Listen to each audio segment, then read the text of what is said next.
I'm Julia, 29F, and I've been married to Luke, 32M, for 3 years.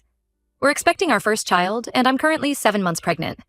I want to share my story and get some outside perspectives. I grew up in a small town called Millbrook with my mom, Sandra, and younger brother Jake. My dad, Tom, left when I was 5, and Jake was just a baby. I remember the day clearly. It was a sunny Tuesday morning. Dad packed a suitcase, kissed us goodbye, and drove away in his beat-up Ford pickup. We never saw him again. Mom was devastated. She had dropped out of high school when she got pregnant with me and had been taking night classes to get her GED and start nursing school. With Dad gone, she had to give up that dream to work full-time and support us. Money was always tight growing up. Mom worked as a waitress at the local diner during the day and cleaned offices at night. Jake and I learned to be independent early on. I started babysitting for neighbors at 12 and got my first real job at Wilson's Grocery when I was 16. Despite the financial struggles, Mom always made sure we had what we needed. She'd skip meals so we could eat, buy us school supplies before paying bills, and somehow always managed to get us small gifts for birthdays and Christmas. I remember one Christmas when I was 10. She worked extra shifts for weeks to buy me the bike I wanted. Her selflessness and work ethic shaped who I am today. I did well in school, joining the debate team and becoming editor of the school newspaper. I dreamed of going to college to study journalism, but when I graduated high school, the reality of our finances hit hard. Mom had been diagnosed with rheumatoid arthritis, and her medical bills were piling up. Jake was starting high school and needed braces. I couldn't bear the thought of taking on student loans and being a financial burden, so I decided to postpone college and work full-time instead. I got a job as a receptionist at Patterson Manufacturing, a local business that made car parts. Over the next few years, I worked my way up to office manager. It wasn't my dream career, but it allowed me to help support my family and save a little for the future. During this time, I dated a few guys from my hometown, but nothing serious. Most of them couldn't understand why I was so focused on work and helping my family instead of partying or planning for college like our peers. Luke came into my life when I was 24. We met at a friend's barbecue and hit it off immediately. He had just moved to Millbrook to open a branch office for his marketing firm. Luke was charming, successful, and came from a good family. It felt like a fairy tale after years of struggling. Luke grew up as an only child in Oak Ridge, an affluent suburb about an hour from Millbrook. His dad was a corporate lawyer, and his mom, Diane, was a high school English teacher. They gave Luke everything: private school, summer camps, European vacations. Luke's dad passed away from a heart attack when Luke was in his second year of college. After that, Diane never remarried and focused all her attention on Luke. When we first started dating, everything was perfect. Luke was attentive and romantic. He'd surprise me with flowers, take me on weekend trips to the city, and made me feel cherished. For the first time, I felt like I could relax and be taken care of instead of always being the responsible one. The first sign of trouble came when I met Diane. Luke took me to Oak Ridge for dinner at her house. She lived in a beautiful colonial-style home, meticulously decorated. Diane was polite but cold, scrutinizing everything I said and did. I chalked it up to nerves and tried harder to impress her. I brought a homemade apple pie, my grandmother's recipe, offered to help clean up, asked about her book club, but nothing seemed to thaw her icy demeanor. As we left that night, I overheard Diane telling Luke he could do better, and that I wasn't their kind of people. Luke brushed it off, saying his mom was just protective and would warm up eventually. I wanted to believe him, so I ignored the red flags. Over the next year, Luke and I grew closer. He was supportive of my family commitments, even offering to help Jake with college applications. When Luke proposed on a weekend trip to Niagara Falls, I was overjoyed. I thought I had finally found my happily ever after. After we got married, things were good for a while. We had our own place in Millbrook, and I rarely had to see Diane. Luke was doing well at work, and I was still at Patterson Manufacturing. We talked about starting a family and saving for a house. But about a year ago, everything changed. Luke came home one day and announced he was quitting his job to start a business with his college friend, Alex. They had this idea for a tech startup that would revolutionize online advertising. Luke was convinced it would make them millionaires. I was skeptical, but tried to be supportive. We had some savings, and I figured we could tighten our belts for a while until the business took off. But months went by, and they still hadn't launched anything. Our savings dwindled, and Luke started talking about taking out loans. It was around this time that I found out I was pregnant. It wasn't planned, but we were excited. However, the reality of our financial situation quickly set in. Luke suggested we move in with Diane temporarily to save money. I was really hesitant given our history, but Luke insisted it would only be for a few months. He promised we'd move out before the baby came. Reluctantly, I agreed. Living with Diane has been a nightmare from day one. She treats me like an incompetent child, constantly criticizing everything I do. She has all these strict rules: mandatory family dinners, early bedtimes, no snacks in the house. If I object, she guilt trips me about how she's graciously opened her home to us. She's constantly making snide comments about my background and how I was raised. She'll say things like, "Oh, I guess you didn't learn proper table manners in your family," or, "It's so nice that Luke is giving you a chance at a better life." One day, she found an old photo album I had brought with me. She flipped through it, making disparaging comments about our small house and secondhand clothes. When she saw a picture of Mom in her waitress uniform, she said, "Well, I suppose someone has to do those jobs." I was furious, but Luke told me I was overreacting. Luke never stands up for me. He always takes his mom's side or says I'm being too sensitive. They gang up on me constantly. I feel so isolated and alone. As my pregnancy progressed, things got even worse. Diane started monitoring everything I ate, insisting certain foods were bad for the baby. She threw out my prenatal vitamins and replaced them with some herbal concoction she swears by. When I told her my doctor hadn't approved it, she scoffed and said, "Doctors don't know everything." Luke sided with his mom, saying I should trust her experience as a mother. It didn't matter that all her information was outdated or that every pregnancy is different. The breaking point came last week. I had to go on early maternity leave due to some pregnancy complications. My doctor ordered bed rest, but Diane insisted I was just being lazy. She started complaining that I wasn't contributing enough to the household. She said if I couldn't do chores or pay rent, I needed to leave. I was shocked that she'd kick out her pregnant daughter-in-law. Even worse, Luke agreed with her. He said I was taking advantage of their generosity and needed to step up. When I reminded him of my doctor's orders, he accused me of exaggerating my condition. I'd had enough. I packed a bag and left that night to stay with my mom. Luke has been blowing up my phone, alternating between angry messages and pleas to come back. But I don't think I can do this anymore. I love Luke, but I'm starting to realize he'll always put his mom first, and I refuse to raise my child in such a toxic environment. But I also feel guilty about potentially separating my baby from their father. My mom says I'm welcome to stay with her as long as I need. Jake and his wife have also offered support. It feels strange to be back in my childhood home, but also comforting.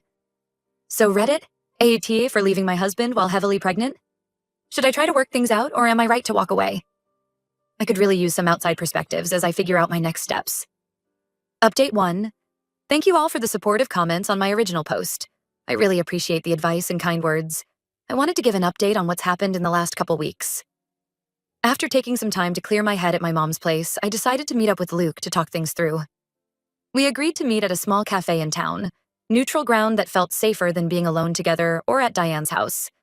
The cafe held a lot of memories for us. It's where we had our first date in Millbrook, where Luke told me he loved me for the first time, and where we often met for lunch when things were good. Sitting there now, it felt like a lifetime ago. The conversation didn't go well. Luke started off apologetic, saying he realized he'd messed up and wanted to make things right. He even offered to move out of his mom's and get our own place again. For a moment, I felt a glimmer of hope. But as we kept talking, it became clear nothing had really changed. He still defended his mom's behavior, saying she was just trying to help in her own way. He accused me of being ungrateful and said I needed to apologize to Diane if I wanted to come back. I told Luke that I deserved to be treated with respect, especially while pregnant with his child.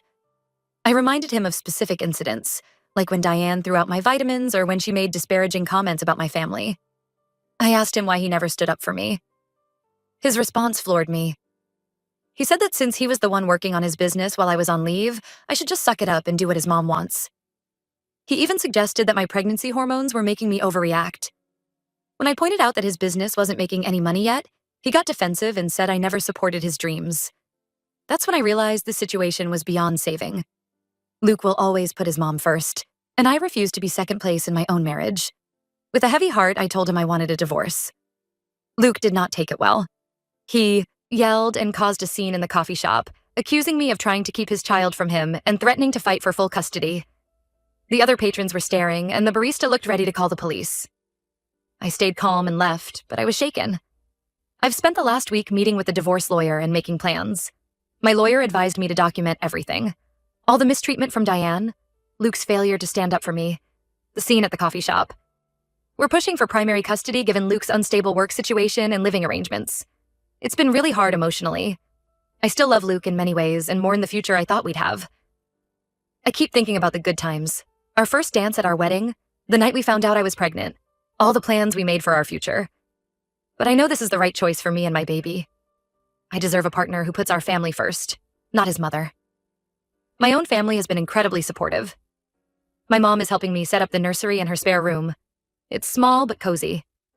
We've been painting the walls a soft yellow and setting up the crib that Jake and I used as babies. Mom's been accompanying me to all my doctor's appointments and making sure I'm taking care of myself. Jake and his wife Sarah have been amazing too. They live about an hour away but have been visiting every weekend. Sarah is pregnant too, about 3 months behind me. We've been bonding over pregnancy symptoms and baby prep. It's bittersweet.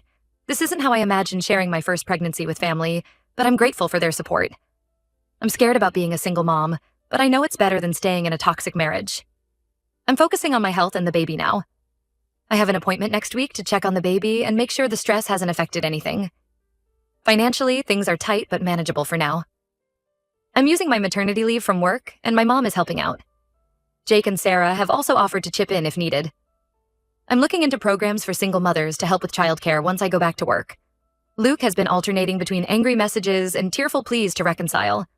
1 minute he's threatening legal action, the next he's begging me to come home. Diane has been spreading rumors among our friends, painting me as unstable and selfish. She's telling everyone I'm trying to keep Luke from his child, and that I'm ungrateful for everything they've done for me. It hurts, but I'm trying not to engage. My lawyer advised keeping all communication in writing. I've started reconnecting with old friends who I'd lost touch with during my marriage. My best friend from high school, Megan, reached out after hearing about the divorce. We hadn't spoken in years.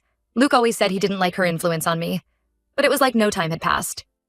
She's been a great source of support and distraction. Looking back, I realize how isolated I'd become during my marriage. Luke always had a reason why we couldn't visit my family or why I shouldn't meet up with old friends. It feels good to have my own support system again. I'll post another update after the divorce proceedings get further along. Thank you again for all the support. It really helped give me the strength to stand up for myself and my child. Update 2. It's been about a month since my last update, and a lot has happened. The divorce is moving forward, but it hasn't been easy. Luke initially tried to contest the divorce, claiming I was abandoning our marriage without giving him a real chance to fix things. But my lawyer pointed out that I had tried for months to make it work, and Luke had consistently chosen his mother over me.